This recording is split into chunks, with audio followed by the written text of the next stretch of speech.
Indian movies को हमेशा ऐसा बोला गया है कि सब मूवीज़ की कॉपी करते हैं और हॉलीवुड जैसे एनिमेशन, इमेजिनेशन और हॉरर मूवीज़ की तो कंपैरिजन ही नहीं हो सकती। लेकिन अगर आपने 2018 में रिलीज़ हुई तुम्बाड़ मूवी नहीं देखी तो आपको इंडियन सिनेमा को बुरा भला कहने का कोई हक नहीं है। Hello guys, welcome to my YouTube channel. My name is Shweta और मैं आज आपको इंडियन सिनेमा के one of the best horror movie यानी कि तुम्बाड़ के बारे में बताने वाली हूँ। इस फिल्म में आपको स्टोरी डिटेलिंग, सस्पेंस, बहुत सारे दिल दहलाने वाले सीन और मोस्ट इम्पॉर्टेंट स्टोरी ट्विस्ट देखने को मिलेगा। चलिए शुरू करते हैं वीडियो। तो स्टोरी की शुरुआत होती है पूर्ति की देवी से। पूर्ति की देवी जो सोने और अनाज का प्रतीक है और ये पृथ्वी देवी की कोख है। जब ब्रह्मांड की शुरुआत हुई तब देवी ने 16 करोड़ देवी देवता को जन्म दिया और उनमें से उनकी पहली संतान का नाम था हस्तर। जैसे ही सभी माँ बाप को अपनी पहली संतान से बहुत ही ज़्यादा लगाव होता है, ऐसे ही देवी माँ को भी अपनी पहली संतान यानी कि हस्तर से बहुत ही ज़्यादा लगाव था। लेकिन हस्तर बहुत ही लालची था। उसने सभी देवों को चकमा दे के देवी का सारा सोना चुरा लिया। हस्तर अनाज चुराने के लिए जैसे ही आगे बढ़ता है, सभी देव उस पर प्रहार कर देते हैं और देवों की प्रहार की वजह से हस्तर टुकड़ों में बिखरता जाता है। हस्तर ब्रह्मांड की धूल में पूरी तरह से बिखर जाए उससे पहले देवी माँ उसको अपनी कोख में छुपा लेती है और हस्तर को बचा लेती है। लेकिन हस्तर को बचाने की एक शर्त थी कि उसे कोई नहीं पूजेगा और उसका नाम हमेशा के लिए भुला दिया जाएगा। ऐसे ही कई युग बीत जाते हैं। फिल्म के मुख्य किरदार का नाम है विनायक राव। स्टोरी में होता यह है कि विनायक के पूर्वज को हस्तर के खजाने का लालच था। खजाने को पाने के लिए विनायक के पूर्वजों ने तुम्बाड़ नाम के गांव में हस्तर का मंदिर बनाया और उसकी पूजा करना शुरू कर दिया। इस बात से सभी देवता बहुत क्रोधित हुए। तभी से देवताओं का क्रोध जैसे तुम्बाड़ पे बारिश बन के बरस रहा है ऐसा दिखाया गया है। ये बात हुई स्टोरी डिटेलिंग की। तो आगे बढ़ते हैं स्टोरी की तरफ। विनायक के पूर्वज की तरह उनकी दादी भी खजाने की तलाश करती है, लेकिन उनको खजाने की जगह हस्तर का श्राप लग जाता है जिसमें इंसान सिर्फ खाता है और सो जाता है। इसके अलावा उनकी खुद की मौत भी उनके हाथ में नहीं होती है। उनकी भूख को मिटाना भी बहुत मुश्किल है। अगर भूल से उठ जाए तो सो जा, वरना हस्तर आ जाएगा लाइन का इस्तेमाल करना पड़ता है। सिर्फ विनायक की दादी को ही खजाने के बारे में पता होता है, इसलिए विनायक खजाने के बारे में जानने की कोशिश करता है। लेकिन खजाने की बात करना इतना अशुभ माना जाता है कि इससे विनायक के पिता और भाई की मौत हो जाती है।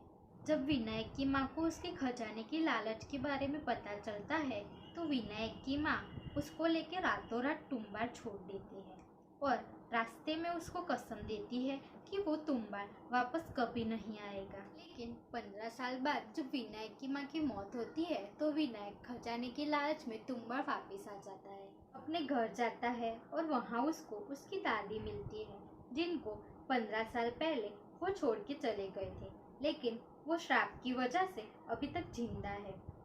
उनका पूरा शरीर सड़ चुका होता है। उनको मुक्ति देने के बदले में विनायक दादी से खजाने के बारे में सब जानकारी ले लेता है। उसकी दादी उसको मना करती है, लेकिन कहते हैं ना, प्यार अंधा होता है।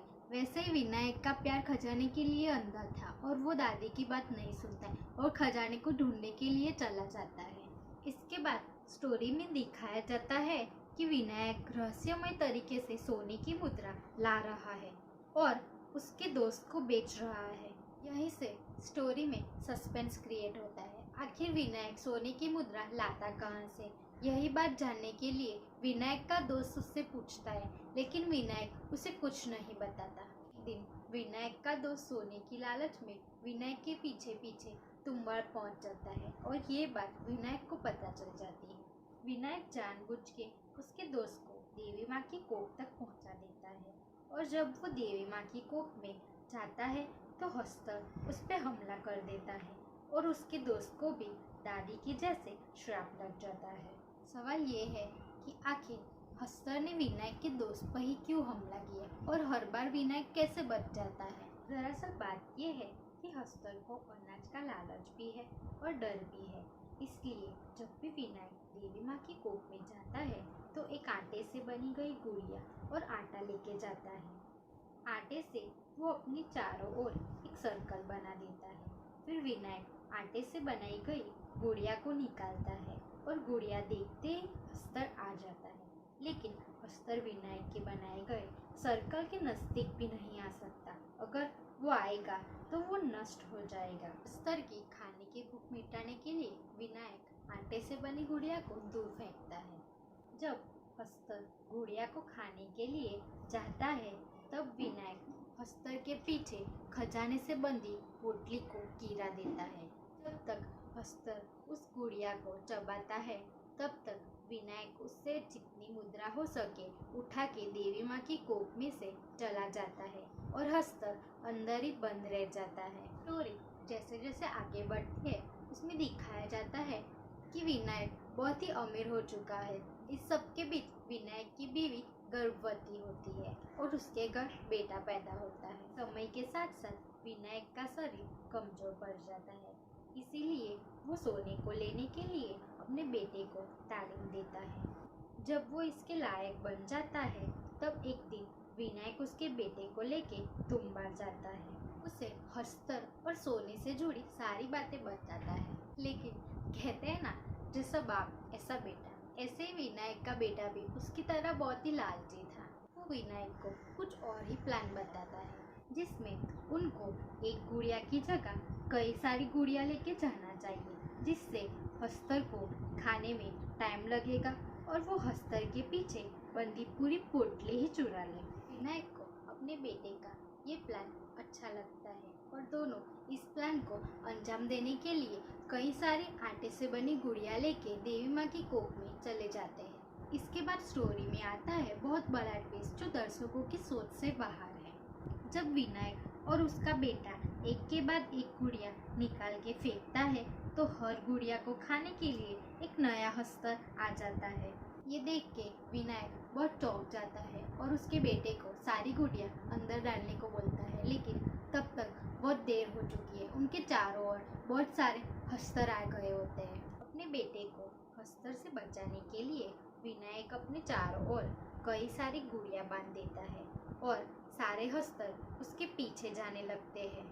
जैसे तैसे करके विनायक देवी माँ की कोख से बाहर निकल जाता है और देवी माँ की श्राप की वजह से कोख से निकलते ही सारे हस्तर नष्ट हो जाते हैं। के बाद विनायक का बेटा तो बच जाता है, लेकिन विनायक को हस्तर का श्राप लग जाता है।